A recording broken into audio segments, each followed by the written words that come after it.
quelle est la compétence selon vous qui peut améliorer vos performances, votre productivité et vos chances d'être promu dans votre carrière? C'est bien sûr l'intelligence émotionnelle.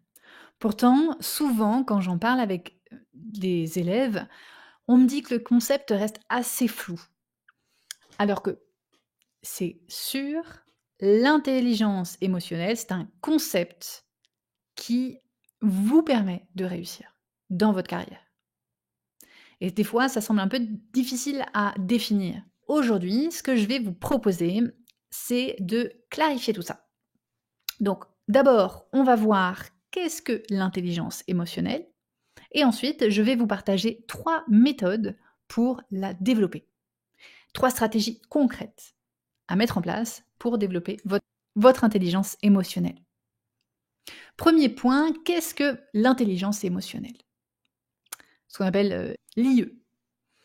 D'après Psychology Today, ça c'est un magazine américain qui publie des articles sur le thème de la psychologie, l'intelligence émotionnelle serait la capacité à comprendre ses émotions et celles des autres.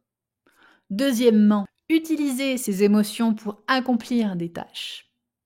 Et enfin, troisièmement, gérer ses émotions et aider les autres à gérer les leurs. Donc ça repose sur 3 compétences essentielles. La conscience émotionnelle, donc savoir ce que vous ressentez. Et ça souvent, il y a plein de gens qui ne savent pas identifier ce qu'ils ressentent. Deuxièmement, l'utilisation des émotions, donc comment transformer vos émotions en moteur d'action pour passer à l'action, pour être dans l'action et pas la réaction. Et troisièmement, la gestion des émotions, c'est-à-dire contrôler vos émotions pour rester calme et réactif. Dans un environnement de travail où vous êtes constamment en train d'interagir avec vos collègues, vos managers, vos clients, cette compétence va faire toute la différence. Toute la différence. Et va vous permettre de devenir le candidat à une promotion. Comprendre ce que les autres ressentent,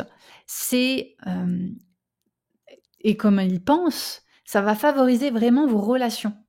Ça va faire en sorte que vos relations sont plus positives. Vous allez voir qu'il va y avoir de vrais résultats. Vos résultats seront plus efficaces. Vous verrez une vraie différence. Il y a des études qui montrent que les leaders avec une forte intelligence émotionnelle savent mieux inspirer et connecter avec leurs équipes. Mais ça peut être avec les clients aussi, pareil, c'est avec les audiences. Ça va se traduire pour le coup, par des résultats, beaucoup plus d'engagement, beaucoup plus de performance. Vraiment, ça change la donne. Quant aux employés, pour les employés, avec une intelligence émotionnelle plus élevée, vous avez plus de chances d'être remarqué pour une promotion. Donc, voici mes 3 stratégies pour développer votre intelligence émotionnelle. Premièrement, identifiez vos émotions. Le problème, des fois, il nous arrive que beaucoup de gens peinent à exprimer ce qu'ils sont en train de ressentir.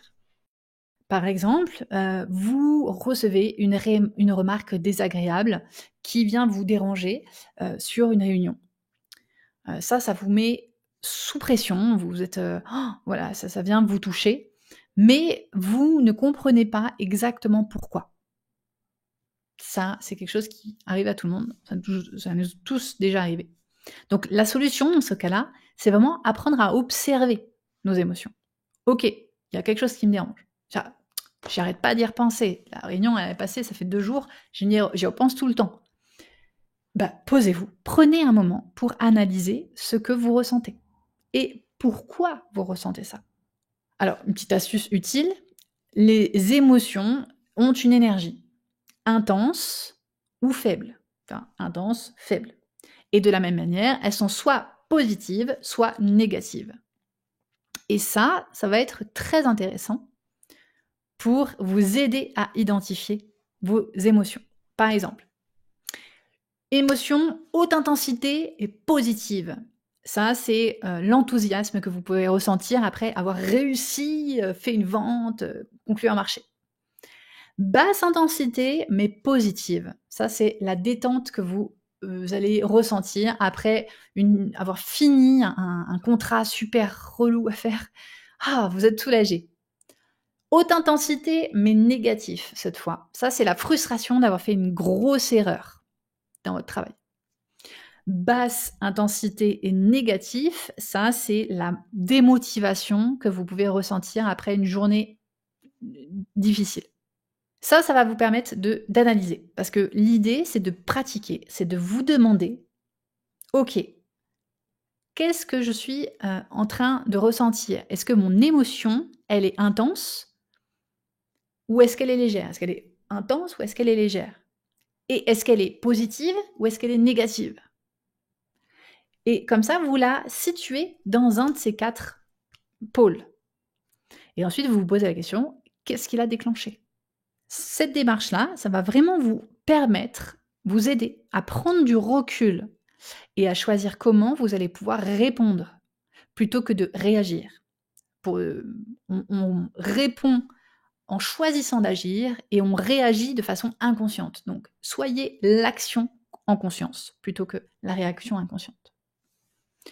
Deuxièmement, apprenez à lire les émotions des autres. Le problème, c'est que l'intelligence émotionnelle ne se limite pas à ses propres émotions, ça serait trop facile. Donc, comprendre celles des autres, c'est aussi très important. Et c'est même crucial, c'est même plus important si vous avez à interagir. Par exemple, si vous prenez, on a tous eu un collègue, il semble contrarié, on a eu une réunion et vous ne savez pas comment l'aborder. Mais vous savez qu'il semble contrarié. La solution, ça va être d'adopter déjà en tout premier lieu une attitude d'écoute. On appelle ça l'écoute active. Vous n'allez pas vous arrêter aux mots prononcés. Vous allez devoir observer le langage corporel, le ton de leur voix, leurs expressions faciales. Voilà. Et ça, c'est tout un tas de petits détails.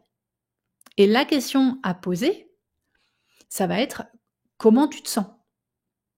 Comment tu te sens par rapport à ce projet en particulier? Ça peut être aussi, qu'est-ce qui t'a amené à prendre cette décision? Qu'est-ce qui t'a poussé à choisir ça, à faire ce choix? Quand vous posez ces questions-là, ça montre que vous êtes en train de vous intéresser vraiment à la personne, à ce qu'elle est en train de ressentir, à leur point de vue. Et là, vous êtes en train de créer une connexion beaucoup plus forte avec cette personne-là. Vous offrez un meilleur soutien, vous offrez une possibilité de s'exprimer. Donc, une clé importante, vous laissez de côté vos jugements, vous êtes attentif juste à l'instant présent, vous accueillez. On n'est pas dans le jugement à ce moment-là. L'écoute active, c'est sans jugement. Et si vous souhaitez savoir comment devenir plus élégant au quotidien, que vous soyez un homme ou une femme, n'hésitez pas à aller regarder cette vidéo-là avec le lien qui apparaîtra dans le coin de l'écran. Finalement, 3, renforcez vos relations professionnelles. Et comment on renforce nos relations professionnelles?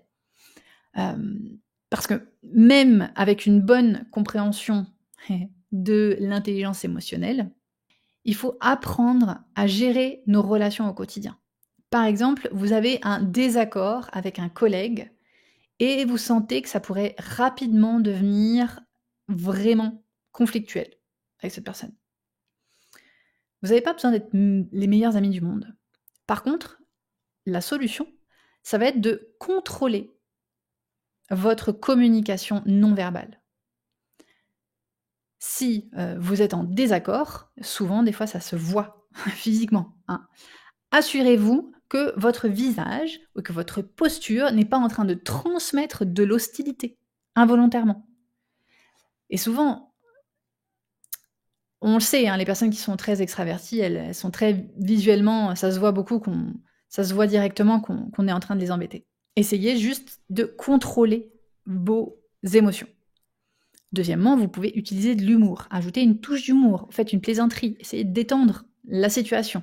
Ça peut relancer une réunion ennuyeuse, ça peut relancer, ça peut détourner l'attention et ça va transformer ce conflit en autre chose. Et le fait, voilà, de faire une petite blague, ça montre aussi que vous avez du recul et ça va faire prendre du recul aux autres. Finalement, transformez le conflit en une opportunité. Cherchez à comprendre l'origine du désaccord. Ça marche pour tous les conflits. Posez des questions pour mieux saisir les besoins et les attentes de la personne qui est en face de vous. Souvent, dans le conflit, on part et on ne veut plus écouter la personne. Posez des questions. L'avantage de ça, c'est que quand vous faites ces actions, ça va réduire les tensions. Ça va vraiment renforcer votre relation avec la personne. Et ça va la rendre positive et constructive. Peu importe si c'est pas votre meilleur ami, peu importe si vous avez toujours eu des problèmes, tous les deux, vous entendez pas, c'est ok. Par contre, le fait de se maîtriser, le fait de chercher des solutions et de toujours poser des questions pour comprendre ce que l'autre y veut, ça, c'est du génie. Et ça va vraiment vous permettre de monter des échelons. Donc, l'intelligence émotionnelle se développe avec ces 3 approches simples. La première, on identifie ses émotions. Ensuite, on comprend celles des autres. On fait attention à celles des autres.